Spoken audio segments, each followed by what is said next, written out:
मैं हूं शाह मोहम्मद इमरान और आप देख रहे हैं जाग मेरे शहर न्यूज़ चैनल। इस बच्चे का नाम अयान शेख शाकिर उर्फ सोनू है, जो कि 40 गांव के रजापुरा हुडको कॉलोनी का साकिन है, जिसकी उम्र 14 साल है। अयान अपने घर से 4 अक्टूबर शाम 6 बजे निकला है और फिर घर लौटकर नहीं आया। इसके अहले खाना ने बहुत तलाश किया, हर मुमकिन मुकाम पर ढूंढा, मगर इसका कोई सुराग नहीं मिला।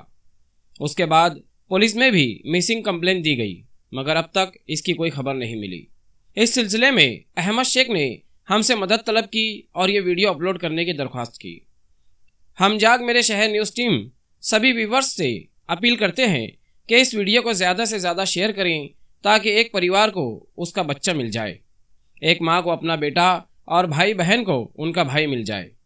अगर आपके पास अयान के मुतालिक किसी भी किस्म की कोई भी मालूमात है तो स्क्रीन पर दिए गए नंबरात पर राब्ता कायम करें, नवाजिश होगी। ऐसे ही देखते रहिए जाग मेरे शहर न्यूज़ चैनल, कैमरामैन अमानुल्लाह के साथ। ऐसे ही अवामी बेदारी वाले वीडियोस देखने के लिए हमारे न्यूज़ चैनल को सब्सक्राइब करें और बेल आइकन के बटन पर क्लिक करके ऑल का ऑप्शन सिलेक्ट कर लें, ताकि हमारी हर वीडियोस की नोटिफिकेशन आपको मिलती